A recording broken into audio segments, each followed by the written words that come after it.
Subscribe करा आपले YouTube channel चित्रकूटला व बेल आयकॉन दाबायला विसरू नका। परमपवित्र भगवा ध्वज माननीय जिल्हा संघचालकजी, सर्व आत्मीय स्वयंसेवक बंधू आणि सर्व कुटुंबीय, या नवीन माध्यमातून गुरुपौर्णिमेच्या निमित्ताने आपल्या सगळ्यांशी हा वेगळ्या प्रकारचा एक उत्सव साजरा करण्याची स्थिती सध्या निर्माण झालेली आहे।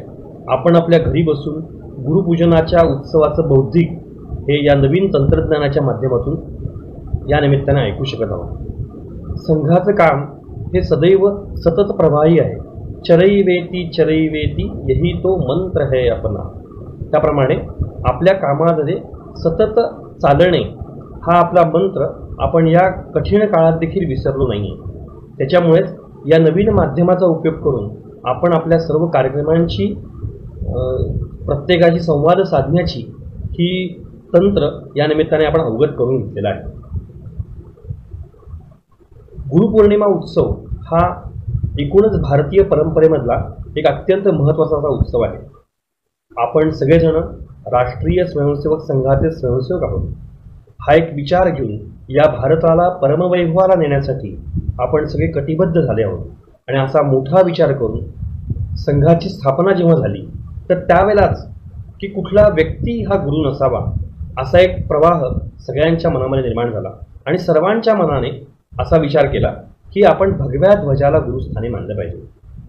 हजारो वर्षांची दैदिप्यमान परंपरा असलेला असा आपला हा भगवा ध्वज आपल्याला आपल्या इतिहासाचं स्मरण करून देणारा, गौरवशाली इतिहासाचं स्मरण करून देणारा आहे आणि त्यामुळेच आपण या भगव्या ध्वजाला गुरु मानलं आणि संघाच्या स्थापनेपासून दर गुरुपौर्णिमेला भगव्या ध्वजाचं पूजन करणं आणि गुरुपूजन करून आपल्या सगळ्यांच्या मनामध्ये असलेला संकल्प आपण पुन्हा एकदा पक्का करत असतो की या निमित्ताने मी माझ्या जीवनामध्ये माझ्या वेळेचं समर्पण हे समाज जीवनासाठी करेन।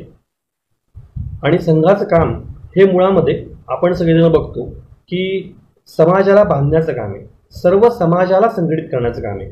समाजाच्या अंतर्गत संघटित करण्याचं काम संघाचं नाही आहे। त्यामुळे संपूर्ण समाजाला संघटित करण्यासाठी राष्ट्रीय स्वयंसेवक संघ काम करतो आणि त्यामुळेच आपण असं बघतो की या सगळ्या याच्यामध्ये आपण सगळ्या संकटांवरती मात करत चाललो आहोत, अविरत चाललो आहोत आणि त्यामुळेच आपला जो मंत्र आहे की चरई वेती यही तो मंत्र है अपना।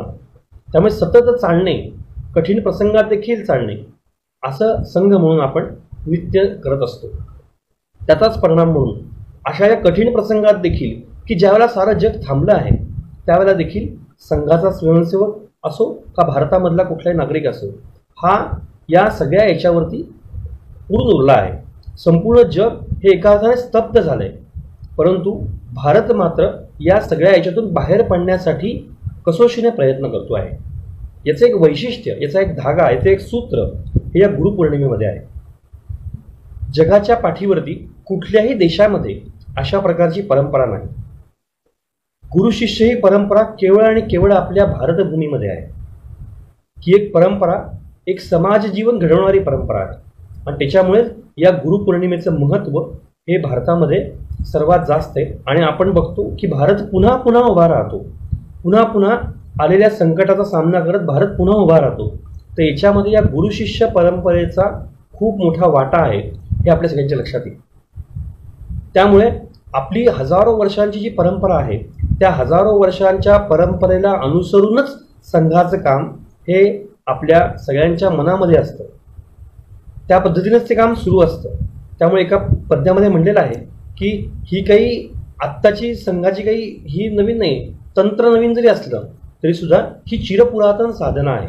त्यामुळे तंत्र हे नूतन भलेही चिरपुरातन साधना, अशा प्रकारची स्थिती ही आपल्या संघकामाची आहे। त्यामुळे ऋषी मुनींनी सांगितलेल्या अनेक गोष्टी या समाज जीवनामध्ये दृढ करणं, या स्थिर करणं यासाठीचा प्रयत्न आपल्या माध्यमातून आपण जागरणाच्या कामाच्या माध्यमातून संघ म्हणून करत असतो।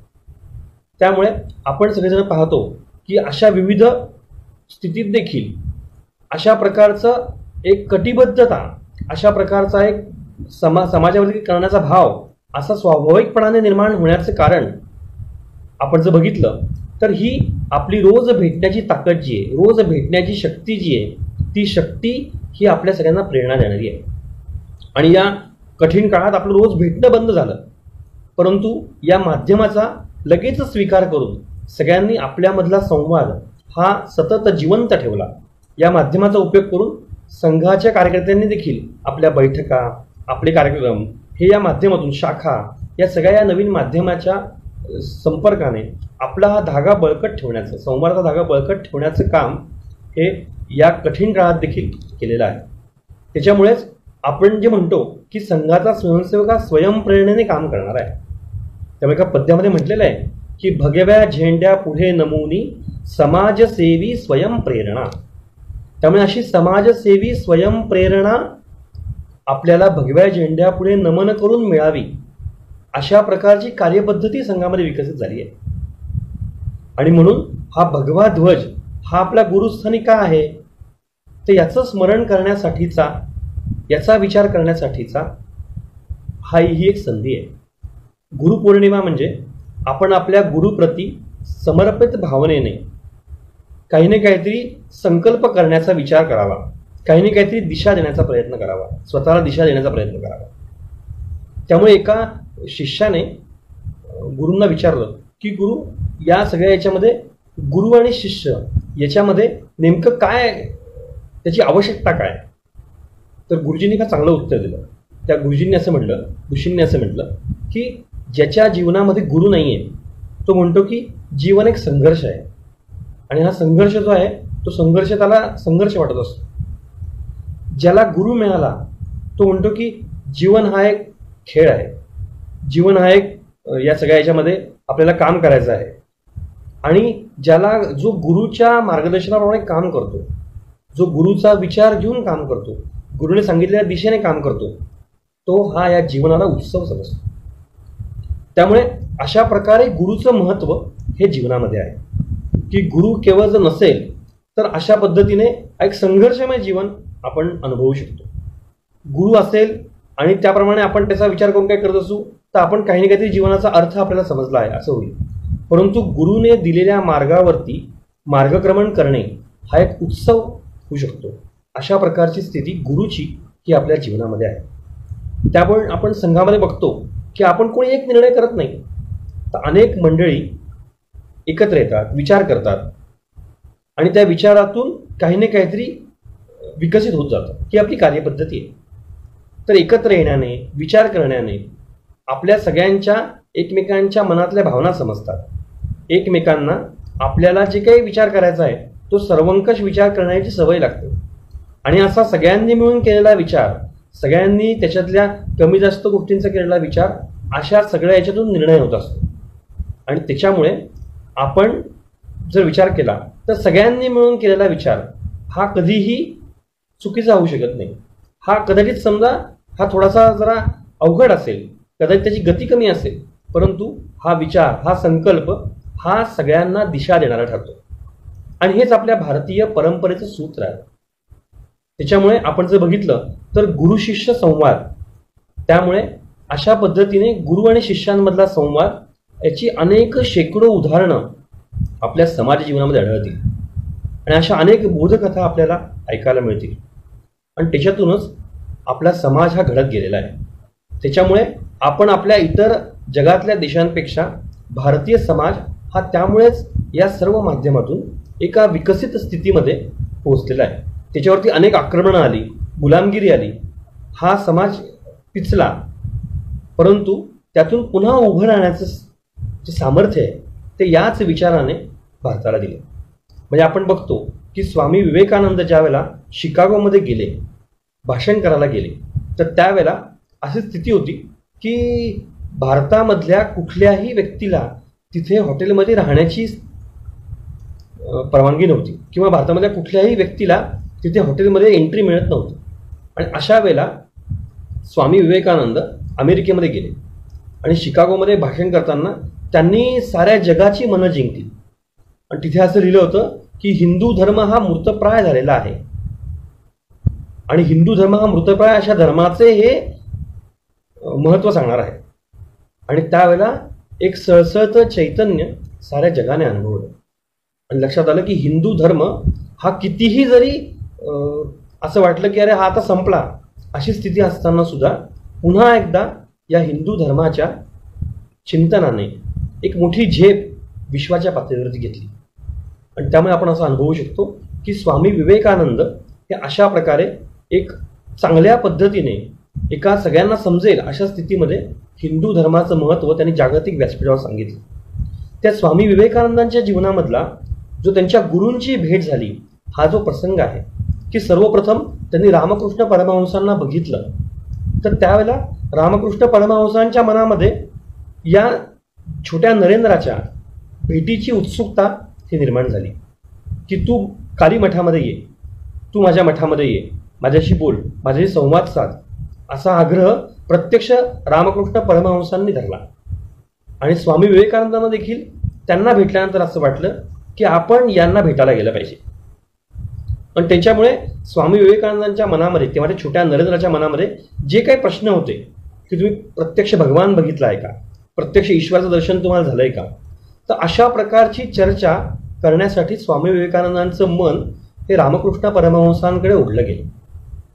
आणि त्याच्यामधून एक असा शिष्य तयार झाला की ज्या शिष्याने भारताला एक नवीन दिशा प्राप्त करून दिली. भारतीय चिंतनाला, हिंदू चिंतनाला सगळ्या जगासमोर अशा पद्धतीने सादर केलं की साऱ्या जगाला त्याचं एक अप्रूप वाटलं की अरे हा तर मृतप्राय झालेला विचार होता, हा तर मृतप्राय झालेला धर्म होता, परंतु अशा प्रकारे हिंदू चिंतन आहे, अशा प्रकारे हिंदू विचार आहे याचं दर्शन स्वामी विवेकानंदांनी साऱ्या जगासमोर केलं.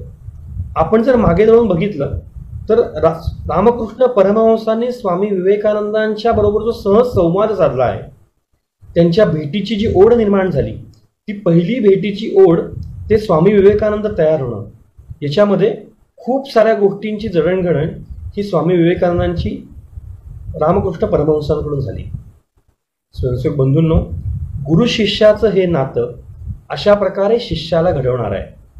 त्याच्यामध्ये आपण बघतो की भगवान श्रीकृष्णाने अर्जुनाला ज्यावर तो दिग्मूढ झाला होता की मी कसं काय शस्त्र उचलू, त्यावेळेला भगवान श्रीकृष्णाने त्याला धर्म सांगितला, त्याला योग्य मार्ग सांगितला आणि सांगितलं की जे दुराचारी आहेत, जे अधर्माच्या बाजूने आहेत, त्यांचा संहार केल्याशिवाय, त्यांचा संपूर्ण नाश केल्याशिवाय सत्याचा विजय होणार नाही, धर्माचा विजय होणार नाही. त्याच्यामुळे अर्जुनाच्या मनामध्ये असलेल्या सगळ्या किलमिशांना दूर केलं आणि शेवटी अर्जुन म्हणला की नष्टो मोहा स्मृतिर्लब्धा त्वत्प्रसादान मयाच्युत. त्यामुळे आता माझ्या मनामध्ये कुठलाही किंतु परंतु राहिला नाहीये. आणि असा दिग्मूढ झालेला अर्जुन हा श्रीकृष्णाच्या संवादाने, श्रीकृष्णाच्या मार्गदर्शनाने महायुद्धासाठी तयार झाला. त्यामुळे अशा प्रकारचं सामर्थ्य हे आपल्या भारतीय विचारामध्ये आहे, भारतीय चिंतनामध्ये आहे. आणि तोच धागा पकडून, हाच धागा पकडून आपल्या संघाच्या विचारातही आपण बघितलं तर संघविचार हेच सांगतोय की हे सगळं जे आहे, हे सगळं आपण सद्यस्थितीमध्ये एकत्र आलो, एकत्र विचार केला, विचार विनिमय केल्यानंतर आपला विचार कदाचित त्याची गती कमी असेल, परंतु आपलाच विचार विजयी होणार आहे. त्यामुळे आपले द्वितीय सरसंघचालक पूजनीय श्री गोवलकर गुरुजी म्हणायचे की विजय ही विजय है. त्यांना जे लांबचं दिसायचं त्यात ते म्हणायचे की आपली कार्यपद्धती जी आहे, ही कार्यपद्धती विजय ही विजय आपल्याला देणारी आहे. त्यामुळे मी मगाशी जे म्हटलं की भगव्या झेंड्या पुढे नमुनी समाजसेवी स्वयंप्रेरणा, ही आपली कार्यपद्धती आहे. त्यामुळे संघाचा स्वयंसेवक म्हणला की कुठलाही वरतून आदेश आला की मी काम करेल, अशा प्रकारे काम करणारा नाही. तर कठीण प्रसंगात देखील आपत्तीला लक्षात घेऊन काम करणारा, सतत काम करणारा, स्वयंप्रेरणेने काम करणारा असा संघाचा स्वयंसेवक आहे. त्यामुळे आपण असं बघितलं की अशा या आपत्तीच्या प्रसंगी सर्व ठिकाणी देशभरामध्ये संघाचा स्वयंसेवक हा सर्वप्रथम धावून जातो आणि त्या संघ स्वयंसेवकाला बघितल्यानंतर समाजामध्ये देखील एक विश्वास निर्माण होतो. परंतु आपण हे असं बघतो की या संघाचा काही मोठेपणा आहे का, संघ स्वयंसेवकांचा काही मोठेपणा आहे का, तर लक्षात येईल की हा समाज आता जागृत झालेला आहे. समाज आता एका मोठ्या अशा स्थितीमध्ये आहे की समाजाच्या स्थितीमुळे संघ स्वयंसेवकांना विश्वास मिळतो की आपण हे केलं पाहिजे. समाजातली स्थिती अशी आहे की स्वयंसेवकांना असं वाटतं की आपण काहीतरी सक्रियपणे केलं पाहिजे आणि समाजाचा मिळणारा भरभरून या विषयातला प्रतिसाद, पाठिंबा आणि समाज आपल्या बरोबर असणं या अनुभूतीतून संघाचं काम हे चालू आहे. त्यामुळे या भगव्या ध्वजाला गुरु मानण्याची ही जी आपली परंपरा आहे, संघाचा विचार आहे, हा काय आत्ताचा नाही आहे, तर हा हजारो वर्षांची परंपरा, हजारो वर्षांचा इतिहास, ह्या जय पराजयाचा इतिहास या भगव्या ध्वजाने बघितला असल्यामुळे आपल्या सगळ्यांच्या जीवनामध्ये गुरुचं असं एक अत्यंत महत्त्वाचं स्थान आहे. त्यामुळे या गुरुकडे बघून मिळणारी प्रेरणा काय आहे? या गुरुकडे बघणारी प्रेरणा अशी आहे की आपण सगळ्यांनी मिळून सतत चांगला विचार केला पाहिजे, सत्याचा विचार केला पाहिजे, सत्याच्या पाठीमागे उभं राहिलं पाहिजे, सत्याला बळ दिलं पाहिजे आणि असा सत्य संकल्प हा आपल्या सगळ्यांच्या मनामध्ये सतत जिवंत राहिला पाहिजे. त्यासाठी आपण सगळ्यांनी पुन्हा पुन्हा एकत्र येणं, पुन्हा पुन्हा विचार करणं आणि पुन्हा पुन्हा आपल्या सगळ्या गोष्टींचा विचार करत मार्गक्रमण करत राहणं हा आपला मंत्र आहे. आणि त्यामुळेच गुरुपूजनाकडे आपण या विचाराने बघितलं पाहिजे. म्हणजे गुरुपूजन म्हटलं की समर्पण आलं आणि गुरुपूजन म्हटलं की समर्पण आलं असं म्हटल्यानंतर केवळ समर्पण म्हणजे या शब्दामध्ये एक वेगळा खूप मोठा भाव आहे की आपण बघितलं की तन मन धन समर्पण हा आपण नेहमी बघतो, नेहमी ऐकतो की आपल्या शरीराने आपण समर्पण करतो, आपल्या मनाने आपण समर्पण करतो, आपण आपल्याकडे असलेल्या आर्थिक शक्तीप्रमाणे समर्पण करतो आणि या सगळ्या माध्यमातून आपला समाज हा विकसित होत जातो आहे. आपला समाज हा या दृष्टीने एका योग्य दिशेने चालला आहे. त्याच्यामुळे हे समर्पण हा विषय देखील या गुरुपौर्णिमेच्या निमित्ताने अत्यंत महत्त्वाचा. अनेक कथा या समर्पणाच्या आहेत. अनेक कथांच्या माध्यमातून आपल्याला या समर्पणाचं महत्त्व हे मिळत जातं. पण आत्ताचा कालसुसंगत विचार काय आहे? तर या गुरुपौर्णिमेच्या निमित्ताने की ज्या कोरोनाच्या काळामध्ये आपल्या संपूर्ण जगावरती मोठं संकट आलं असताना भारतामध्ये या परंपरेमुळे एक प्रकारची स्थिरता, एक प्रकारची दृष्टिकोन हा समाजाचा विकसित झाला आहे. त्याच्यामुळे आपण सगळेजण बघतो की या गुरुपौर्णिमेच्या निमित्ताने याचं देखील आपण स्मरण पुन्हा एकदा केलं पाहिजे की आपण कुठल्या याचं समर्पण केलं पाहिजे. तर आपण समाजासाठी आता वेळेचं समर्पण करण्याची आवश्यकता आहे. आपल्या भागामध्ये कदाचित त्याचा प्रादुर्भाव कमी झाला असेल, परंतु आपण संपूर्ण महाराष्ट्राचा विचार केला तर आपल्या लक्षात येईल की खूप मोठ्या प्रमाणामध्ये काही भागामध्ये याचा प्रादुर्भाव झालेला आहे. त्याच्यामुळे या सगळ्या याच्यामध्ये आपल्याला देखील आपल्या वेळेचा उपयोग कसा करून घेता येईल, आपल्या वेळेचं समर्पण कसं करता येईल याचा विचार आपण सगळ्यांनी करण्याची आवश्यकता या निमित्ताने निर्माण झालेली आहे. त्यामुळे ह्या समर्पणाचा देखील एक वेगळा विचार आपण सगळ्यांनी मिळून करावा. कारण की ज्यांच्याकडे आपत्ती आलेली आहे, ज्यांच्याकडे जे या कठीण प्रसंगामधून बाहेर येण्याचा प्रयत्न करतायत, त्या सगळ्यांना आपल्या संवादाची, आपल्या बरोबर असलेल्या नात्याला दृढ करण्याची आवश्यकता आहे. त्यामुळे आपण जर बघितलं तर समुपदेशन हे या आत्ताच्या काळाची आवश्यकता आहे की जो या सगळ्या स्थितीमध्ये लढतो आहे अशा कुटुंबाशी समुपदेशन करणं, अशा कुटुंबाशी संवाद ठेवणं, अशा कुटुंबाला या संकटामध्ये धैर्य देणं हे आपलं काम आहे. आणि ते स्वयंसेवक बंधूंनो आपण मोठ्या प्रमाणावरती करतो आहोत आणि समाज देखील हे करतो आहे. समाजात देखील अनेक व्यवस्था अशा निर्माण झाल्या.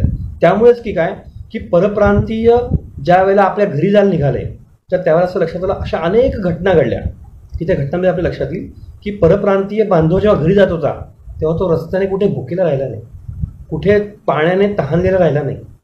साधनांची कदाचित काही कमी जास्त असेल, परंतु तो आपल्या घरापर्यंत पोहोचण्यासाठी साऱ्या समाजाने चिंता पाहिजे. तर ही आपल्या भारताची स्थिती आहे. असं अभूतपूर्व दृश्य हे सर्व देशभरात बघायला मिळालं. त्यामुळे आपण सगळ्यांनी या सध्याच्या काळाचा विचार करता आपलं समय समर्पण हे कशा पद्धतीने केलं पाहिजे याचा एक पुनर्विचार करण्याची आवश्यकता आहे. की अशा स्थितीमध्ये आपल्या कुटुंबातले लहान मुलं असतील, आपल्या कुटुंबातले वरिष्ठ नागरिक असतील की ज्यांना घरामध्ये थांबावं लागतंय, की ज्यांना आपण काय केलं पाहिजे तर यांच्याशी आपण संवाद साधला पाहिजे. आपण जे या आपत्तीमुळे कुठल्या तरी कठीण प्रसंगात सामोरे जात आहेत त्यांना आपण धैर्य दिले पाहिजे. जे या रोगाशी झुंजत आहेत अशा मंडळींना आपण संवादाच्या माध्यमातून विश्वास दिला पाहिजे. अशा प्रकारचं काम हे आपण येणाऱ्या काळामध्ये करण्याची आवश्यकता आहे. त्यामुळे सध्याच्या कालसुसंगत परिस्थितीमध्ये हे समर्पण आपण करण्याची आवश्यकता आहे. आणि त्याचबरोबर आपण या भगव्या झेंड्यासमोर संकल्प करताना या सगळ्या स्थितीतून आपला समाज बाहेर येण्यासाठी, आपला देश बाहेर येण्यासाठी आपण सगळ्यांनी काम करावं. आपण सगळ्यांनी आपल्या वेळेचं समर्पण करावं. अशा प्रकारची स्थिती ही आत्ता या वेळेची आवश्यकता म्हणून आपण लक्षात घेतली पाहिजे. म्हणजे मी मगाशी म्हटलं की समर्पण करण्याची एक गोष्ट आहे. 3 शिष्यांचं पूर्ण शिक्षण पूर्ण होतं आणि त्यांचं असं होतं की आता आम्हाला घरी जायचं आहे. तर गुरुजी आम्ही तुम्हाला काय समर्पण देऊ? तर गुरुजी असं म्हणतात की तुम्ही मला आपल्या जंगलामध्ये काही पानं आणून द्या, जमिनीवर पडलेली पानं आणून द्या आणि असं एक पोतं मला आणून द्या. तुम्ही तिघांनी मला एक एक पोतं आणून द्या. तर शिष्यांना आश्चर्य वाटतं की अरे आम्हाला पोतं आणायला सांगितलं आणि तेही आपण जंगलात आहोत, आश्रमामध्ये आहोत, आजूबाजूला भरपूर पालापाचोळा पडलेला आहे. त्यामुळे ते आनंदाने निघतात आणि पोते घेऊन निघतात. गेल्यानंतर लक्षात येताना की पानं दिसत नाहीत रस्त्यावर पडलेली. मग ते पानं दिसत नाही म्हटल्यानंतर ते विचार करतात की अरे पानं कसं दिसत नाही आहेत. तर मग ते जरा शोधाशोध करतात. त्यांना काही थोडेच पानं मिळतात आणि मग ते अजून पुढे पुढे सरकतात. मग त्यांना एक माहिती अशी मिळते की या गावामध्ये एक जण पानं गोळा करतो. मग तो त्याला त्यांना भेटत जातात ते की तुम्ही पानं का बरं गोळा करतात? ते 3 शिष्य एका व्यापाऱ्याकडे जातात आणि व्यापाऱ्याकडे गेल्यानंतर त्यांच्या असं लक्षात येतं की व्यापारी त्यांना म्हणतो की अरे मी ते जे पानं आहेत ते पानं गोळा करून बाजारामध्ये विकतो.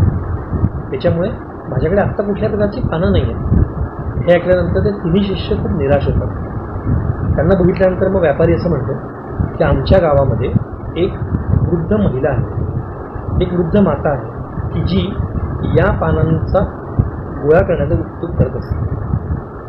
त्यांना खूप आनंद होतो आणि त्यांनी त्या महिलेचं नाव पत्ता विचारून ते त्या महिलेला भेटायला निघतात. आणि महिलेला भेटल्यानंतर त्यांच्या असं लक्षात येतं की ती महिला म्हणते की मी हे पानं गोळा करते आणि या पानांचा पासून सगळे पानं वेगळे केले की त्यापासून मी औषधं तयार करते आणि असा औषधं तयार करण्याचा मी काम करते. त्यामुळे आत्ता माझ्याकडे पानं कुठल्याही प्रकारची नाही. हे ऐकल्यानंतर ते 3 शिष्य खूप निराश होतात की अरे म्हणजे आता आम्हाला एवढी छोटीशी गोष्ट होती गुरुजींनी सांगितलेली, पण ती देखील आम्ही मिळवण्यास असमर्थ ठरलो आहोत. आणि मग ते परत आश्रमाकडे यायला निघतात आणि आश्रमात आल्यानंतर गुरुजींना म्हणतात की गुरुजी आम्हाला तुम्ही क्षमा करा. मला असं वाटलं होतं की ही अतिशय साधी सोपी गोष्ट आहे आणि आम्ही सहजपणाने आणू शकू. परंतु आमच्या असं लक्षात आलं की साधे जंगलामध्ये पडलेली, जमिनीवरती पडलेली पानं ही देखील अनावश्यक नाही आहेत, ही देखील उपयुक्त आहेत, ही देखील कोणाच्या तरी जीवन जगण्याची प्रेरणा आहे. आणि त्याच्यामुळे आम्हाला हा खूप मोठा संदेश तुमच्या या मागण्यातून आम्हाला मिळालेला आहे. तर असं म्हटल्यानंतर गुरुजी मंद स्मित करतात आणि ते म्हणतात की मी तुम्हाला जे सांगितलं याचं सांगितलं की तुम्हाला या सगळ्या याचं नेमकं काय आहे, प्रत्येक गोष्टीचं काय महत्त्व आहे, महत्त्व समजावं. तर अशा छोट्याशा प्रसंगातून म्हणजे गुरुशिष्य परंपरेमधला ही अतिशय छोटीशी कथा आहे. म्हणजे छोट्याशा कथेमधून आपल्याला जो अर्थबोध होतो की गुरुने एका छोट्याशा कथेमधून त्या शिष्यांच्या व्यक्तिमत्वाला एक निराळा आकार देण्याचा प्रयत्न केला. आणि स्वयंसेवक बंधूंनो, हीच परंपरा आपल्या भारतीय संस्कृतीमध्ये ही विश्वातल्या सगळ्या देशांपेक्षा ही वेगळी आहे. त्यामुळे आपल्या संस्कृतीचा एक परिणाम आपल्या समाज जीवनावर झाला आहे आणि या संस्कृतीच्या परिणामामुळेच आपला भारत एका सूत्रामध्ये बांधला गेलेला आहे. ते सूत्र या गुरुशिष्य परंपरेने अधिक बळकट, अधिक समृद्ध केलेलं आहे. त्यामुळे ही भारताची विविधता आणि त्या विविधतेमध्ये असलेली एकता, एकात्मता ही जी आहे ही आपल्याला सगळ्यांना या गुरुशिष्य परंपरेतूनच बांधली गेलेली आहे असं लक्षात येतं. त्यामुळे हजारो वर्षांच्या या भारताच्या इतिहासामध्ये या गुरुशिष्य परंपरेला खूप मोठं महत्त्व आहे आणि ते महत्त्व आपण आपल्या संघ जीवनामध्ये देखील तितक्याच क्षमतेने, तितक्याच पद्धतीने ते जपण्याचा देखील प्रयत्न केला आहे. कारण की आपला भगवा ध्वज हा गुरु असल्यामुळे आपण कुठलीही व्यक्ती स्खलनशील असते आणि भगवा ध्वज हा जर कुठली व्यक्ती नाही आहे तर ती अशा प्रकारे आपल्याला सतत मार्गदर्शन करणारी आहे, सतत प्रेरणा देणारी आहे. अशी ही भगवा ध्वज असा आपला हा गुरु आपल्याला सदैव याकरिता प्रेरणा देणारा ठरतो आहे आणि पुढच्या काळात देखील ठरणार आहे. तर आपण सगळ्यांनी या अशा छोट्या छोट्या गोष्टीमधून काय स्मरण करायचं असतं, काय विचार करायचा असतो, तर मला असं वाटतं की हेच आपल्या राष्ट्रीय स्वयंसेवक संघाच्या कार्यपद्धतीचं वैशिष्ट्य आहे. एखाद्या कार्यक्रमामध्ये एखादा वक्ता बोलतो आणि तो वक्ता बोलल्यानंतर तो वक्ता सगळं बोलणं संपलं की लोक टाळ्यांचा कडकडाट करतात आणि वक्त्याचं बोलण्याची स्तुती करतात आणि घरी जातात आणि पुन्हा आपापल्या कामाला लागतात. पण संघातलं वैशिष्ट्य काय आहे? हे तुमच्या मनामध्ये आहे, जे तुमच्या मनामध्ये आहे, तुमच्या चिंतनामध्ये आहे, त्याच गोष्टीची उजळणी ही करण्याचा प्रयत्न बौद्धिक विभागात केलेला असतो. आज सांगणारा कदाचित मी आहे, परंतु ऐकणारे जरी आपण असलो तरी आपल्या सगळ्यांची एक सामूहिक विचारशक्ती आहे. आपल्या सगळ्यांच्या मनामध्ये एकच विचार आहे, तो व्यक्त करण्याचं काम हे रचनेतून माझ्याकडे देण्यात आलं आहे. त्याच्यावर मी सांगितलं, परंतु आपल्या सगळ्यांना या अशा प्रकारे आपण एकमेकांना नीट समजून घेऊन, एकमेकांना नीट या सगळ्या गोष्टीचा अर्थ समजून घेऊन आपण सतत स्वयंप्रेरणेने काम करावं, हाच यातला संघ कामातला संदेश आहे. आणि हीच आज समाज जीवनामध्ये आवश्यकता आहे. समर्पित वृत्तीने काम करणं, निरपेक्ष वृत्तीने काम करणं, प्रामाणिकपणाने काम करणं, निस्वार्थ बुद्धीने काम करणं, अशा प्रकारे जो नागरिक घडेल तो आपल्या देशाला परमवैभवाला नेण्यासाठी खूप मोठं योगदान देतो आहे. आणि त्या योगदानामध्ये कदाचित तो संघ शाखेत आलेला नसेल, कदाचित तो संघाचा सदस्य नसेल, कदाचित तो संघाच्या संपर्कामध्ये नसेल, परंतु अशा सगळ्या सज्जन शक्तीच्या आधारे आपल्याला आपला देश, आपला भारत घडवायचा. त्याच्यामुळे आपण सगळ्यांनी अशा पद्धतीनेच विचार केला पाहिजे. अशा पद्धतीने आपण जर विचार केला तर एका अर्थाने आपण या सगळ्या परंपरांचा, सगळ्या कार्यपद्धतीचा एक योग्य अर्थाने विचार करत आहोत असं लक्षात येतं. आणि जेव्हा आपण असा विचार करतो तर त्याच वेळेला आपल्या असं लक्षात येतं की छोट्या छोट्या गोष्टींमधून अशा कोरोनाच्या काळात देखील अनेक स्वयंसेवकांनी, अनेक चांगल्या नागरिकांनी समाजामधल्या एक वेगळ्या प्रकारचा आदर्श घालून दिला. म्हणजे एका ठिकाणी परप्रांतीयांसाठी आलेल्या सगळ्या त्या मजुरांसाठी एक भोजन व्यवस्थेची मंडप बनवण्यात आला होता. आणि अक्षरशः मे महिन्यातलं तळपतं ऊन होतं आणि हे सगळे परप्रांतीय बांधव ज्या मिळेल त्या वाहनाने, ट्रकने, कुठल्या बसने, कोणी रिक्षाने असे चालले होते. असे जात असताना आपण त्यांच्यासाठी भोजनाची व्यवस्था केली, त्या ठिकाणी त्यांच्या पाण्याची व्यवस्था केली. आणि हे सगळं सुरू असताना एक दिवस असा आला की त्या रस्त्याच्या शेजारी माठ विकणारे कुटुंब बसलं होतं. तर ते माठ विकणाऱ्या कुटुंबातल्या त्या महिला आल्या, तिथल्या त्या कार्यकर्त्यांना म्हणल्या की इतक्या उन्हामध्ये तुम्ही सगळ्यांना टँकरचं पाणी पाजता आहात, तर तुम्हाला थंड पाणी देताना येण्याची सोय करता येत नाही का? तर कार्यकर्ता म्हटलं की आपण त्यांना बर्फ टाकून पाणी देतो. पण त्या महिलांनी असं म्हटलं की असं नका करू तुम्ही, आमच्याकडे माठ आहेत, ते तुम्ही 7-8 माठ इथे घ्या, ते माठ आम्ही तुम्हाला देतो आणि या माठामध्ये तुम्ही टँकरचं पाणी टाका आणि थंड पाणी सगळ्या लोकांना द्या. स्वयंसेवक बंधूंनो, आपण जर विचार केला ती छोटीशी गोष्ट आहे, परंतु एका रस्त्यावरती माठ विकणाऱ्या महिलेला तिच्या रोजचा रोजगार किती, कोरोनाच्या काळामध्ये तिला मिळणारं उत्पन्न किती, ती रस्त्यावरती राहते, तिचं कुटुंब रस्त्यावरती राहते, असं असताना देखील त्या महिलेला असं वाटलं की हे माठातून चांगलं थंड पाणी या सगळ्या परप्रांतीय बांधवांना मिळावं. तर ही किती मोठी गोष्ट आहे.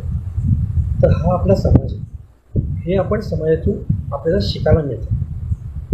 असा आपला समाज असल्यामुळेच आपण या त्यांचं हे जे समर्पण आहे समाजाप्रती, त्यांची ही जी सद्भावना आहे, ही सद्भावनाच आपल्या सगळ्यांसाठी मोठा धागा आहे.